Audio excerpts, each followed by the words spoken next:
Bonjour à tous, on va commencer. Je m'appelle Nicolas Optel, je suis docteur en chirurgie dentaire à l'université Paris-Cité et je travaille à temps plein à la faculté et à l'hôpital, à la PHP.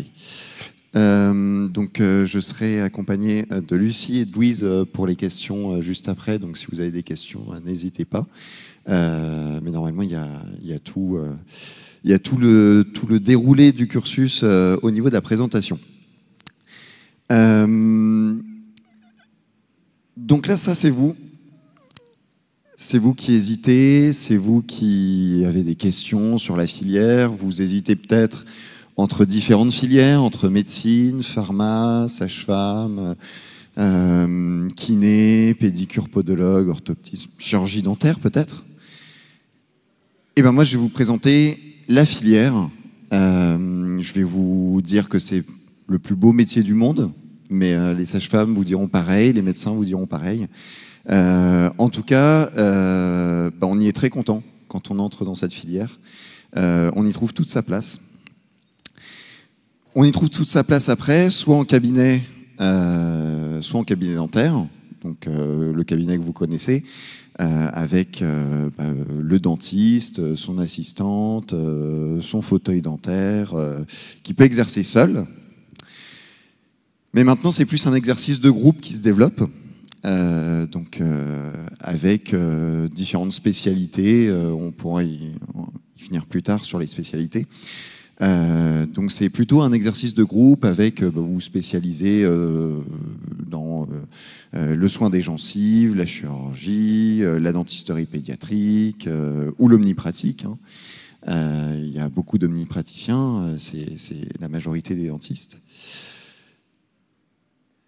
Vous pouvez aussi exercer à l'hôpital, ce n'est pas que sur un fauteuil dentaire où le patient peut être, ça peut être aussi dans des blocs opératoires similaires aux autres spécialités médicales. Donc là, par exemple, c'était une chirurgie à la PHP pour tout ce qui était greffe osseuse des maxillaires. Donc les études d'odontologie. Alors, comment ça se présente? Dans notre faculté, dans notre université, vous avez différents lieux d'enseignement. Vous avez deux sites. Vous avez le site de Garancières et le site de Montrouge, qui en 2030, ce sera un autre campus au nord de Paris qu'on est en train de construire.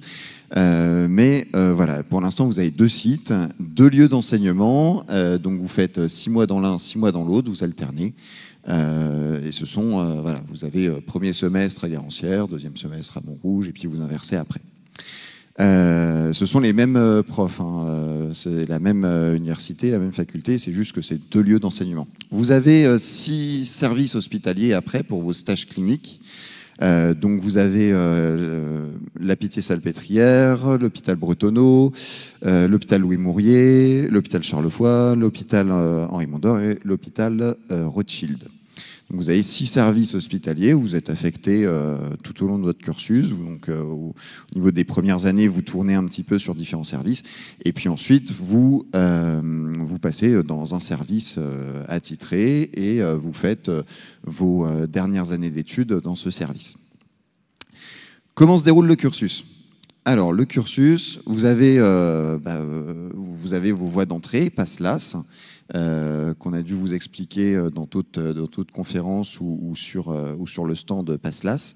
Et puis vous avez la 2e, 3e, 4e, 5e année donc, de formation initiale, où les premières années, c'est plutôt théorique, et c'est plutôt des sciences fondamentales, donc tout ce qui est biologie, physiologie, radiologie, mais aussi de l'entraînement au niveau de la pratique, puisque vous pratiquez en fait très tôt sur des mannequins qu'on appelle des fantômes, et vous commencez à pratiquer et faire vos premiers actes sur mannequin dès la 2e année, et puis il y a beaucoup plus de travaux pratiques en 3e année.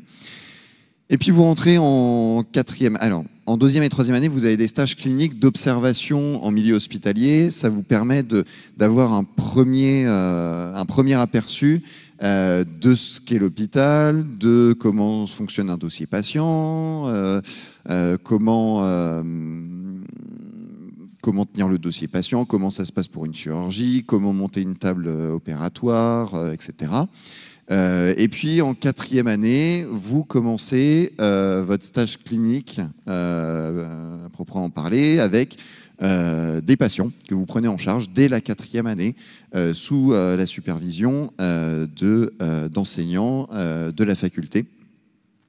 Et vous commencez les plans de traitement. Donc au début, c'est les soins de carie, les dévitalisations, les petites prothèses. Puis après, on va un peu plus dans le vif du sujet. Et voilà, on peut avoir des soins plus complexes par la suite. Mais en tout cas, voilà, vous avez des stages cliniques dès la 2e année d'observation et en 4e année, vos patients. Donc vous continuez en 5e année. Et puis, le choix s'offre à vous, soit vous faites une année qu'on appelle la T1, c'est une année de thèse en 1 an, où ça vous permet de devenir omnipraticien, ou bien vous décidez de vous spécialiser via l'internat, qui dure 3 ou 4 ans en fonction des filières que vous choisissez. Donc vous avez la filière médecine bucco-dentaire qui est de 3 ans. Donc c'est surtout pour tout ce qui est patient avec terrain complexe. Donc terrain complexe, c'est polypathologique, polymédiqué, des réhabilitations prothétiques et esthétiques complexes. Je pense notamment à des personnes qui sont totalement édentées, ou bien des patients qui ont été victimes d'un traumatisme, ou des patients complexes en approche, donc les enfants, les handicapés, etc. Donc c'est voilà, vous avez une notion de terrain et une notion de complexité que vous n'avez pas dans votre formation initiale. Là, c'est vraiment voilà, l'internat vous permet de vous perfectionner sur cette notion de terrain et de complexité. Et donc, vous avez bien sûr des plans de traitement pluridisciplinaires qui font intervenir soit des gencives, chirurgie, esthétique, pédodontie, etc. Vous avez l'orthopédie dentofaciale, donc ça c'est tout ce qui est orthodontiste, donc les appareils dentaires, donc gestion des anomalies dentaires, mais aussi articulaires et faciales. Et vous avez la chirurgie orale qui est commun avec médecine et qui regroupe tout ce qui est chirurgie complexe, tout ce qui est reconstruction osseuse, greffe d'os, greffe de gencives, chirurgie périimplantaire, donc tout ce qui est au niveau des implants, la dermatologie buccale aussi. Donc c'est un cursus par contre sur 4 ans et là vous tournez comme interne sur tous les 6 mois vous changez de terrain de stage. Vous avez, c'est pour ça que je disais un cursus, des cursus au départ, c'est que vous pouvez compléter avec un cursus recherche par la suite. Personnellement, c'est ce que j'ai fait. Donc vous avez des parcours d'initiation recherche qui sont en commun avec médecine et pharma. Qui est obligatoire d'ailleurs dès la 2e année pour le 1er semestre. Et puis, vous avez la possibilité de continuer ce parcours d'initiation recherche en continuant avec un Master 2 suivi d'une thèse de sciences pour les plus courageux qui vous permet d'allier et la pratique et la recherche qui est très importante dans notre métier et qui se développe à vitesse grand V. Donc on en a parlé, vous avez des immersions précoces au niveau avec des stages cliniques dès la 2e année. Vous avez aussi la possibilité en 6e année d'avoir une mobilité internationale. Donc voilà quelques listes de pays qui sont disponibles via le réseau Erasmus, mais vous avez aussi d'autres pays que eux, il me semble. Voilà. Tant que vous parlez un peu la langue, vous avez possibilité. Les débouchés. Alors, donc, comme je vous le disais en première partie, vous avez l'omnipraticien. Donc, l'omnipraticien, c'est le dentiste que tout le monde connaît. Vous avez tous eu une consultation par un chirurgien dentiste une fois au moins dans votre vie. C'est le dentiste en première ligne qui vous reçoit, qui fait les contrôles, qui fait les soins de carie, les détartrages, les prothèses, etc. Il fait de tout. omnipraticien. Vous avez aussi les exercices de spécialité, donc vous pouvez vous dire, bah tiens, je vais me spécialiser dans un domaine précis, et puis je vais me perfectionner, et je vais rester dans ce domaine. Donc vous avez le soin des gencives, la parodontologie, l'endodontie, donc tout ce qui est dévitalisation, redévitalisation, vous avez l'odontologie pédiatrique, l'odontologie gériatrique, tout ce qui est esthétique, tout ce qui est dermatologique, tout ce qui est... voilà, donc vous avez une multitude de spécialités que vous pouvez... voilà, vous pouvez exercer ce type de spécialité. Vous avez aussi les carrières hospitalo-universitaires.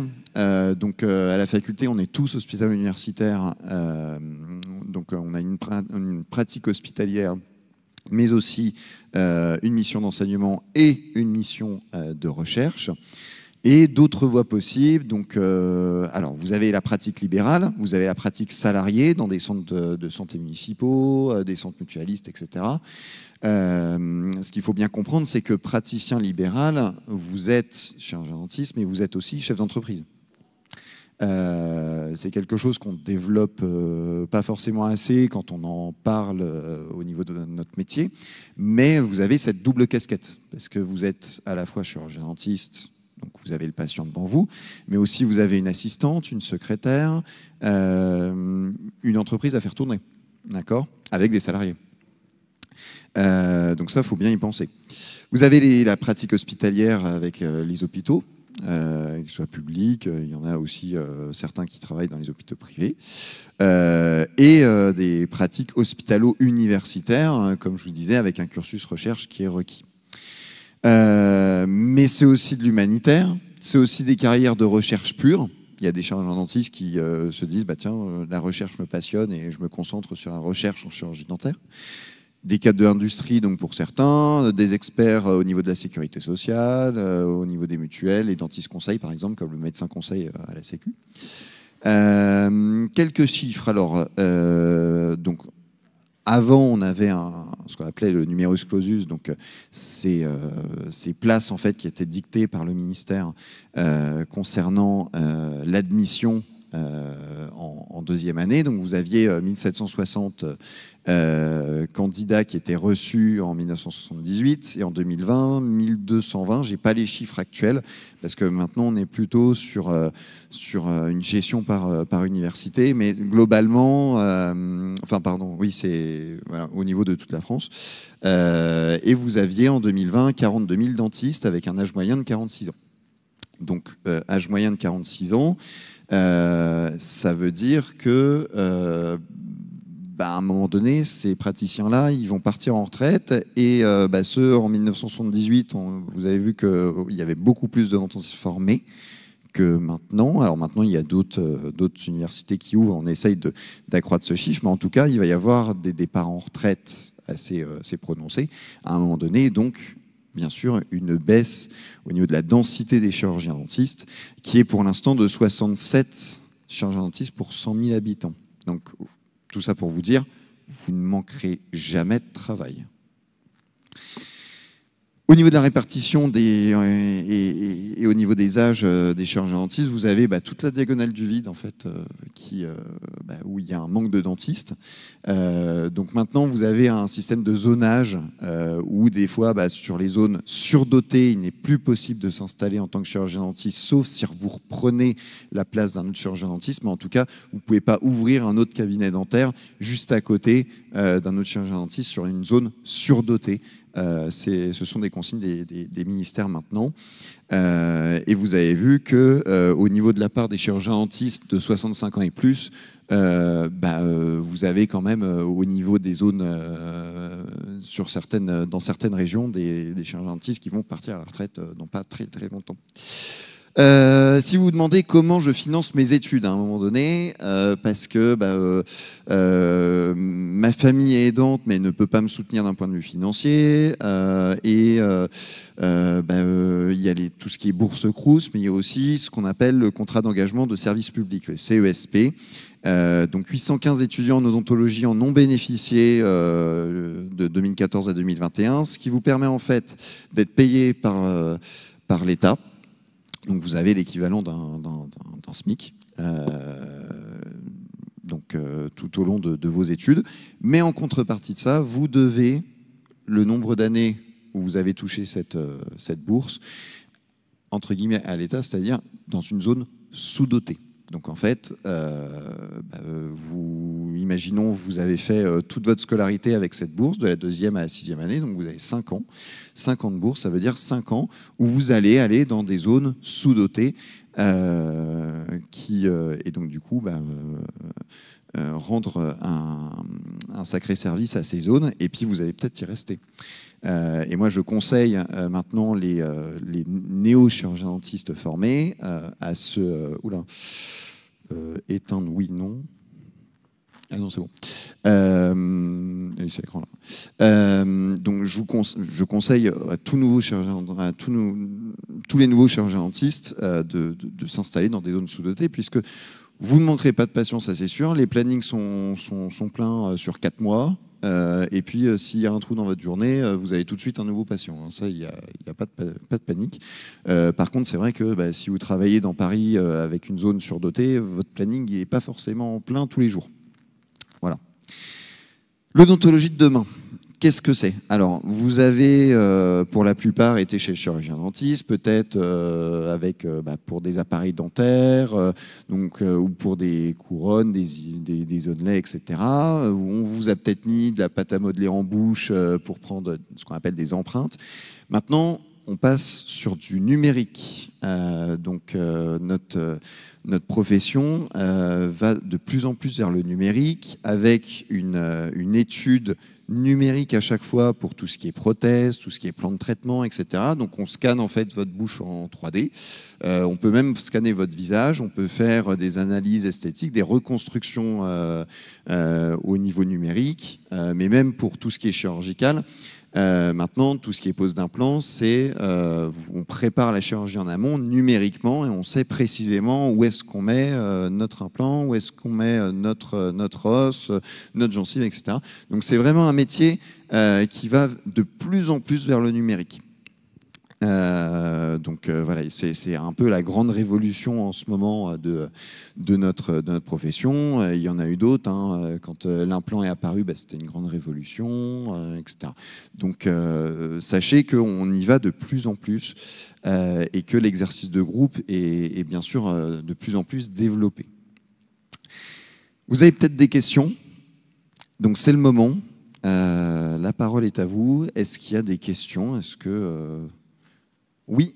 Alors, attends, on va t'apporter un micro. Alors, vas-y, j'ai répété la question, comme ça, ce sera dans le micro. C'était qui? Oui, alors.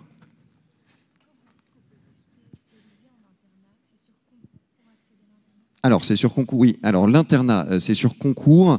Donc, vous avez un internat comme en médecine, avec un classement à la fin. Et en fonction de votre classement, vous allez avoir des postes qui vont être disponibles. Donc, des postes par spécialité, mais aussi par ville. Donc le premier a ce qu'il veut, il a le choix entre médecine bucco-dentaire, orthopédie dentofaciale, chirurgie orale. Il a le choix de sa ville aussi. Donc s'il veut prendre Paris ou Bordeaux, il a le choix. Alors on a à peu près une 40aine de postes par an en France au niveau de tout ce qui est orthopédie dentofaciale. On a à peu près, j'ai vu Nathan, mais il n'est plus là. Si. Nathan, on a combien de places en chirurgie orale?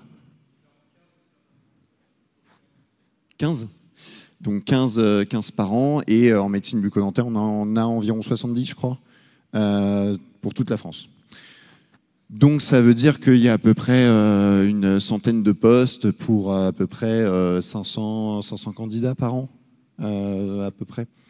Voilà, ça va peut-être augmenter, mais c'est fixé par le ministère. Oui.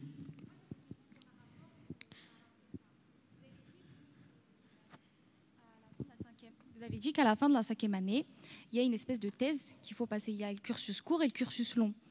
Pour passer l'internat, c'est un concours. Est-ce qu'on peut redoubler ce concours? Et si non, imaginons on l'a raté, est-ce qu'on peut quand même être chirurgien dentaire? Oui, vous avez du coup une préparation au concours donc en cinquième année, donc vous pouvez le passer en cinquième année. Vous pouvez aussi le passer en sixième année, et si vous le préparez en cinquième année et que vous n'avez pas votre spécialité ou vous n'êtes pas dans le classement, vous pouvez le repasser une deuxième fois en sixième année. Et c'était pour la thèse aussi, donc ne vous inquiétez pas, si vous ratez l'internat en cinquième, en sixième année, vous passez quand même votre thèse à la fin et vous êtes chirurgien dentiste. Pas de panique. Oui. Merci beaucoup pour la présentation. J'ai 3 questions. Vous avez mentionné au début la construction d'un campus dans le nord de Paris. Ouais. Et vous savez à peu près où ce sera ou... À Saint-Ouen. Ok, d'accord, super. Je vous remercie. Est-ce que je peux poser les... Ouais. Pour le CESP, à partir de quelle année on peut faire la demande? C'est à partir de la deuxième année ou de la troisième? Alors, pour le CESP, c'est à partir de la deuxième année qu'on peut faire la demande. Et c'est les ARS qui gèrent ça. D'accord, ok. Je vous remercie. Et vous avez aussi mentionné que l'une des débouchés pouvait être cadre de l'industrie. À quoi ça correspond? Enfin, c'était écrit sur le slide. Ça peut être, par exemple, voilà, pour tout ce qui est entreprise type Colgate, Signal, etc. Vous avez des dentistes qui travaillent là-bas, mais vous avez aussi des dentistes qui travaillent pour les entreprises qui fabriquent du matériel de chirurgie dentaire, tout ce qui est, par exemple, scanner, tout ce qui est radio, tout ce qui est matériaux aussi. Vous avez des chirurgiens dentistes qui sont là.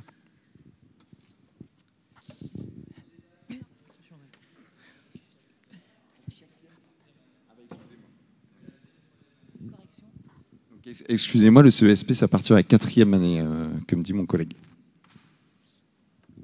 Merci pour cette présentation très complète. Je propose qu'on monte un petit peu en avance de phase pour le concours PASS. Quels sont les critères pour dentaire, les critères pour la lettre de motivation, particulièrement sur l'UP?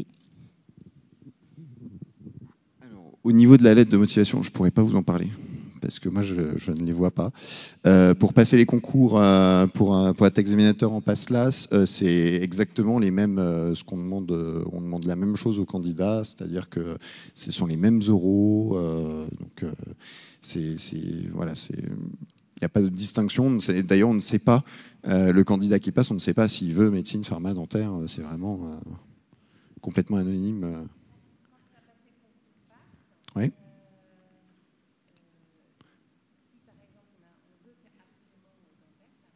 Oui. Alors, pour tout ce qui est classement, je ne pourrais pas vous répondre. Il y a un stand PASS-LAS, et puis il y a je crois qu'il y a une deuxième conférence, je ne sais plus, mais vous avez une conférence PASS-LAS aussi dans la journée. Donc, tout ce qui est PASS-LAS, voilà. Je vais peut-être donner la parole, du coup. Donc, on a trois étudiants en dernière année. Non, tu es en 4, pardon, tu es en quatrième année, sixième année. Donc, tu as fait une passerelle. Est-ce que tu peux nous en parler? Je prends le grand micro. Alors, bonjour à tout le monde. Donc, moi, je m'appelle Gabriel. J'étais infirmier à la PHP. J'ai été diplômé donc infirmier en 2015. J'ai exercé pendant environ 8 ans, on va dire, à la PHP, donc à l'hôpital Beaujon, puis à la Pied-Salpêtrière. Et il existe une procédure qui permet à n'importe quelle personne qui a donc un diplôme paramédical de 3 ans ou alors n'importe quel master de n'importe quelle spécialité de postuler pour rejoindre directement la deuxième année. Ça peut être dentaire, ça peut être médecine, ça peut être maïeutique et pharmacologie. Donc moi, c'est un cursus dans lequel je me suis engagé. Donc quand j'ai repris les études, j'avais 30 ans. Voilà. Donc maintenant, je suis en quatrième année, donc je suis arrivé directement en deuxième année. Je n'ai pas fait de P1 de ce fait. Et là, je suis en quatrième année maintenant. Ça se passe très très bien. C'est extrêmement intéressant. Ça peut être ça peut faire un petit peu peur parce qu'on se dit qu'à 30 ans, quand on est engagé dans une vie un peu sociale et familiale, c'est vrai que tout remettre à zéro comme ça, revenir sur le banc des amphithéâtres avec beaucoup d'étudiants qui sont bien plus jeunes, ça peut être un peu effrayant aussi en termes de connaissances, qu'on se dit est-ce qu'à 30 ans on peut suivre finalement encore des cours qui sont quand même intenses, notamment en deuxième année. Pour moi ça a été assez important. Et bah oui, ça se fait très bien. Et je dirais la conclusion, c'est que ça vaut largement le coup. Donc n'hésitez pas, je suis encore, moi, de toute façon, toute la journée au stand de odontologie. Donc j'ai reçu beaucoup de gens ce matin, c'était très intéressant. Je réponds en général à toutes les questions de façon très équitable. Donc n'hésitez pas, si vous préparez ce type de concours, je serai disponible. Et Lucie, Louise, vous voulez rajouter des trucs au niveau de votre cursus? Comment vous l'avez vécu, votre cursus? Parce que là, vous êtes en dernière année. Alors, du coup, moi et Louise, on est passé par la PACES, du coup, nouvellement PASS. Après, on est rentré en deuxième année. Après, on n'a pas fait la même fac. Louise a fait Descartes, j'ai fait Sorbonne. Pareil, on est au stand si vous voulez discuter des différences de ces deux facultés. Sinon, après, le cursus se déroule. Deuxième, troisième année, on a nos cours, on a nos TP, on observe en clinique. Non, mais c'est assez sympa parce qu'on pratique dès la deuxième année, à la comparaison de médecine où ils sont vraiment sûrs du cours et ils pratiquent presque pas. Donc voilà, c'est vraiment sympa l'aspect direct, manuel. On est mis dans le bain, c'est sympa. Et puis après, on rentre en clinique en quatrième année. Ça peut impressionner un petit peu, mais quand on a eu les stages d'observation en deuxième, troisième année, on a pu s'approprier un petit peu les hôpitaux et surtout l'hôpital dans lequel on voulait être. Voilà, donc on fait nos années de clinique. Donc là, on est encore en clinique en sixième année. On va bientôt finir. Voilà, mais sinon, ça se passe bien. Après, la quatrième, la cinquième année, vous avez encore des cours. La cinquième année peut être une année pas mal chargée parce que vous avez le certificat de synthèse clinique thérapeutique à la fin de l'année qu'il faut valider et qui est validant entre guillemets pour la fin du cycle et pour passer en sixième année.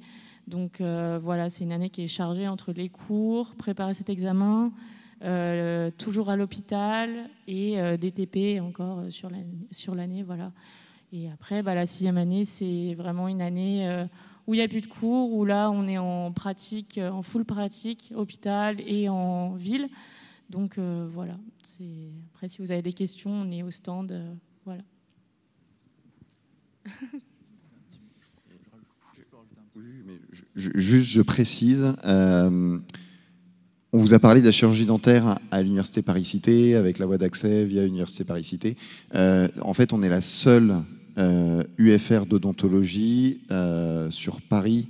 Donc, ça veut dire que si vous allez dans différentes passes-las au niveau de Paris ou de sa banlieue, vous allez avoir accès à ce concours pour rentrer en chirurgie dentaire, mais vous ne serez plus dans la même université. Vous allez basculer sur l'Université de Paris-Cité, puisqu'il n'y a qu'une seule faculté de chirurgie dentaire au niveau de Paris et de sa banlieue, en Île-de-France. Okay. Merci. Je voulais juste rajouter un dernier petit détail qui, pour moi, fait toute la différence, notamment par rapport à médecine. C'est-à-dire que nous, on commence le deuxième cycle en quatrième année, en externat. Et dès la quatrième année, quand vous prenez en charge un patient, c'est votre patient. C'est-à-dire que c'est vous qui rentrez dans le box, c'est vous qui faites le plan de traitement. Vous avez des professeurs, bien sûr, qui vous encadrent. Mais du coup, toutes les semaines, vous allez revoir vos patients. Vous allez pouvoir continuer vos traitements. C'est vous qui allez le faire directement en bouche.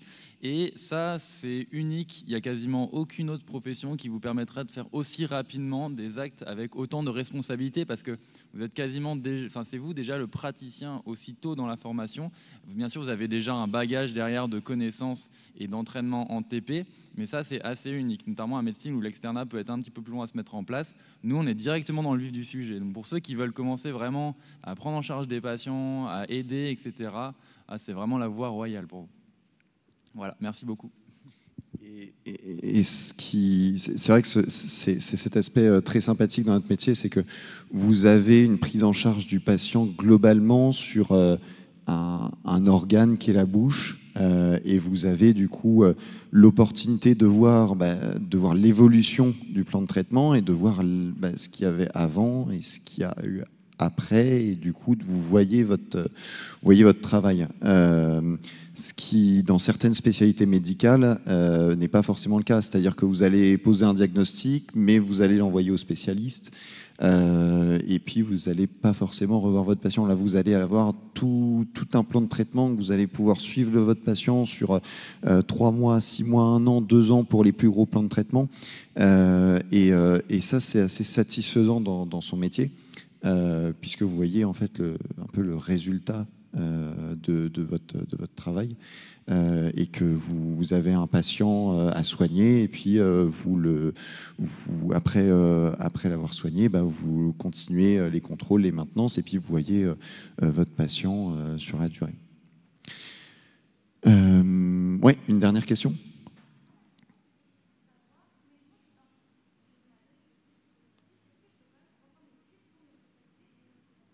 Alors, donc, si on est diplômé en 6e année, qu'on passe sa thèse, etc., il y a toujours possibilité de passer l'internat, mais c'est sous réserve de 4 ans d'exercice. Donc, vous faites 4 ans d'exercice et ensuite vous pouvez passer l'internat après. Alors, il y a des formations continues pour se spécialiser aussi. Mais par exemple, pour tout ce qui est orthodontie, chirurgie orale, c'est plutôt via l'internat.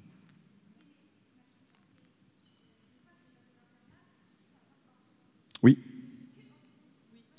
Oui. Oui. Oui. Si vous passez l'internat et que vous avez chirurgie orale, médecine bucco-dentaire ou orthopédie dentofaciale, enfin plus connu sous orthodontie, vous êtes que spécialiste en fait de la filière que vous avez pris. Vous ne pouvez plus, entre guillemets, vous n'avez pas validé ou vous avez votre diplôme de docteur en chirurgie dentaire. Donc si vous êtes orthodontiste, vous ne ferez plus chirurgien dentiste avec les soins de carie, les dévitalisations. Vous ne ferez que de l'orthodontie. Voilà.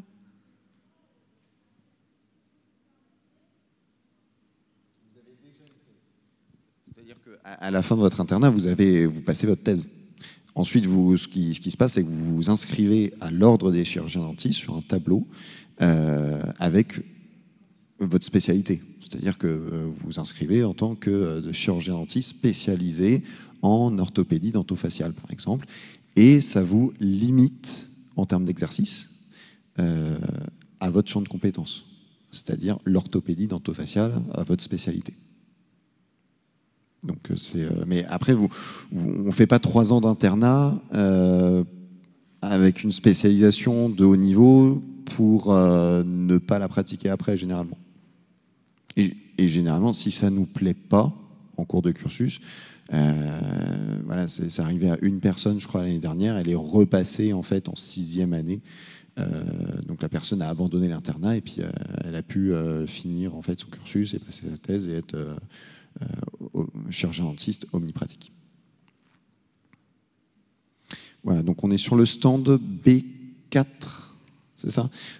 Donc on est à côté de la pharmacie. C'est pas très visible parce qu'on n'a pas, on a un kakémono mais où il y a des gens devant, donc on le voit pas trop. On n'a pas de petite affiche en haut non plus. Mais on est bien présent, on a bien un stand, donc vous inquiétez pas et on est à votre disposition pour répondre aux questions. Bonne journée.